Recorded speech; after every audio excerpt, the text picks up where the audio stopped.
Hello বন্ধুরা, আসসালামু আলাইকুম। সকলকে শুভেচ্ছা। আশা করি সবাই ভালো আছেন। আলহামদুলিল্লাহ আমিও অনেক ভালো আছি। আজ এই যে আমার এই ঘরটা অনেক নোংরা হয়েছে, সেটা আমি পরিষ্কার পরিচ্ছন্ন করব। আমার ছোট মেয়ে আমাকে অনেক হেল্প করে। সে দেখেন কিভাবে এই ঘরগুলা গুছাচ্ছে। আসলে ও ঘর গুছাতে গুছাতে আমি আজ আপনাদের একটা সুন্দর গল্প বলবো। বন্ধুরা, আজ একটি সুন্দর গল্পের মাধ্যমে আমরা জেনে নেব আমাদের নিজেদের জীবনের মূল্য কত। আপনি নিজেও খুব ভালোভাবে উপলব্ধি করতে পারবেন আসলে আপনার জীবনের মূল্য কত। বন্ধুরা, এই গল্পটি আমার নিজের লেখা নয়। এই মোটিভেশনাল গল্পটি বহুবার আমার স্যারের মুখে শুনেছিলাম। কেন যেন আজ বারবার গল্পটি মনে পড়ছে, তাই ভাবলাম আপনাদের সাথে শেয়ার করে নিই। হয়তো অনেকের জীবনে গল্পটি নতুন রূপে নতুনভাবে কাজে লাগতে পারে, এটা আমার বিশ্বাস। কারণ আমরা নিজেরাই জানি না আসলে আমাদের মূল্য কত। তাই তো অন্যের কথায় ব্যথিত হই, জীবনটা মূল্যহীন মনে হয়। অন্যের কথার উপর ভিত্তি করে আমরা হতাশ হয়ে পড়ি। আপনার হতাশাকে দূর করার জন্য আজকের এই গল্পটি খুবই চমৎকারভাবে আপনার জীবনে মহা ঔষধ হিসেবে কাজ করতে পারে।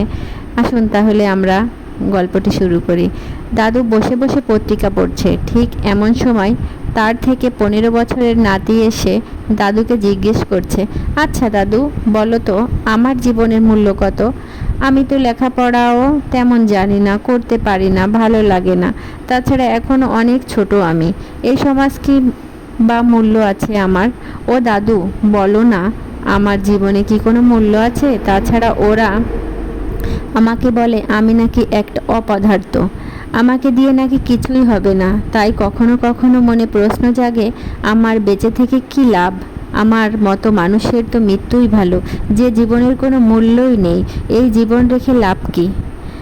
আসলে এই ভাবনাটা না আমাদের মাঝে অনেকেরই আসে না, যে আমার জীবনের কোনো মূল্য নেই, এই জীবন রেখে লাভ কী। যাই হোক, তারপর এই যে দাদু ভাই, এটা নাও ধরো বলে রুমালের মতো পেঁচিয়ে একটি ছোট্ট পাথর দাদু নাতনির হাতে দিল এবং দাদু বলল, তোর সমস্ত প্রশ্নের উত্তর এই পাথরটির মধ্যেই আছে, শুধু তোকে আবিষ্কার করতে হবে, এই আর কি। নাতি বলল, কিভাবে দাদু? দাদু বলল, এই যে দেখছিস, এটি হচ্ছে একটি ছোট্ট পাথর। এই পাথরেরটা নিয়ে সর্বপ্রথম তুমি সবজি মার্কেটে গিয়ে এর দাম জিজ্ঞেস করবে। দাম যাই বলুক না কেন, শর্ত একটাই, পাথরটি কারো কাছে বিক্রি করা যাবে না।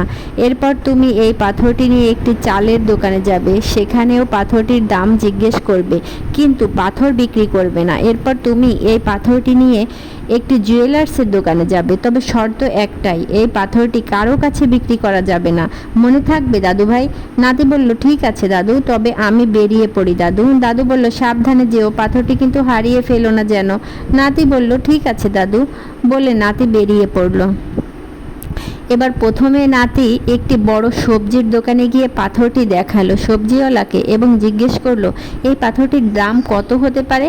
সবজিওয়ালা বলল, তুমি এই পাথরটি রেখে আমার কাছে 5 কেজি আলু নিয়ে যেতে পারো। বাহ, কি চমৎকার তো!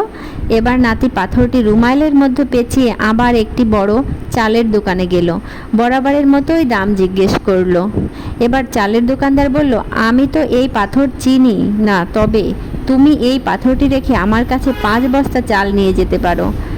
ছেলেটি সেখান থেকে বেরিয়ে একটি বড় জুয়েলার্সের দোকানে গেল এবং পাথরটির দাম জানতে চাইল।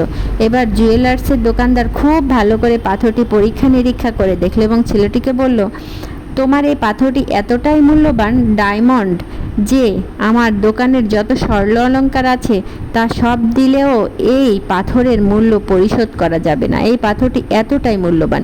এবার ছেলেটি হতভম্ব হয়ে গেল। নতুন নতুন নানা রকমের প্রশ্ন মনে উদয় হতে লাগলো। সে তাড়াতাড়ি পাথরটিকে যত্ন সহকারে নিয়ে আবার দাদুর কাছে ফিরে গেল এবং দাদুকে সব কথা খুলে বলল। তখন দাদু একটু মুচকি হাসি দিয়ে বলল, বুঝলে দাদু ভাই, এই পাথরটি যখন তুমি সবজিওয়ালার কাছে নিয়ে গিয়েছিলে তখন এর দাম ছিল মাত্র 5 কেজি আলুর সমান, এবং যখন চালের দোকানে নিয়ে গেলে তখন এই পাথরটির দাম আর একটু বাড়িয়ে 5 বস্তা চালের দাম হয়েছিল।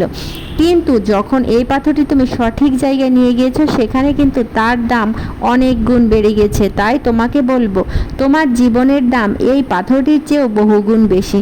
শুধু অবস্থান ভেদে তুমি সঠিক জায়গায় নিজেকে প্রেজেন্ট করে দেখবে, সঠিক মূল্যায়ন পাবে তুমি। কিন্তু তুমি যদি সবজিওয়ালার কাছে গিয়ে নিজেকে প্রেজেন্ট করো, তোমাকে তারা সবজির সাথেই তুলনা করবে।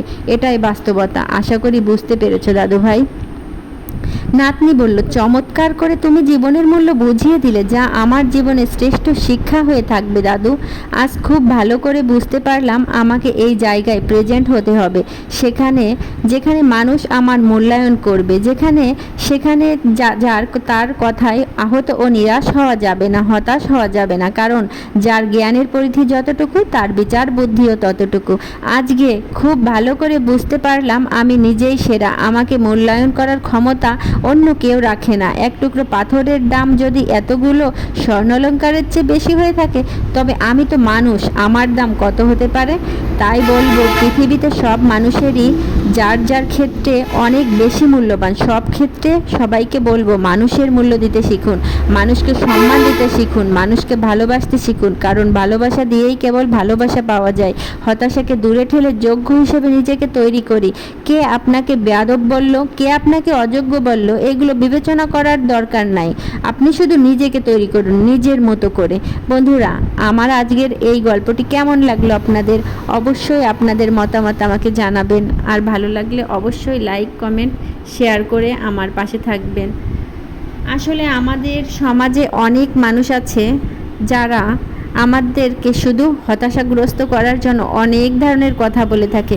কিন্তু দেখেন, আসলে মানুষ যার যার জায়গা ভেদে মানুষের জীবনের মূল্যটা ততটাই বেড়ে ওঠে। এজন্য বলি, কে কি বললো সেটা আসলে দেখার বিষয় না।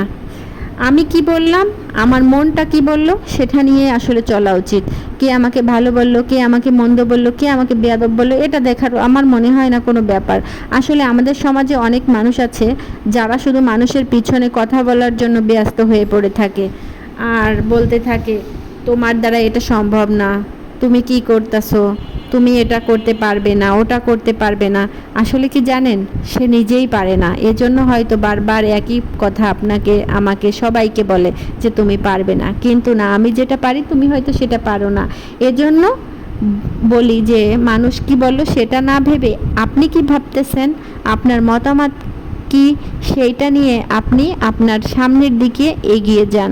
আসলে কি জানেন, যার জ্ঞানের পরিধি কি যতটুকু, তার বিচার বুদ্ধি করার সক্ষমতাও ততটুকু। আমার ভিডিওটা যদি আপনাদের ভালো লাগে, অবশ্যই লাইক, কমেন্ট, শেয়ার করে আমার পাশে থাকবে।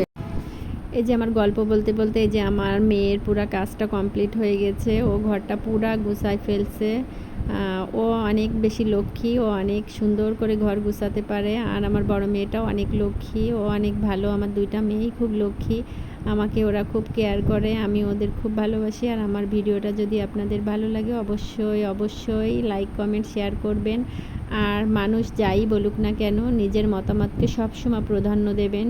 কে কি বলবে, কে কি বললো না, সেটা দেখার আসলে কোনো দরকার নাই। কারণ আমাদের সমাজে অনেক লোকই আছে যে মানুষের পিছনে কথা বলবে, এটাই স্বাভাবিক।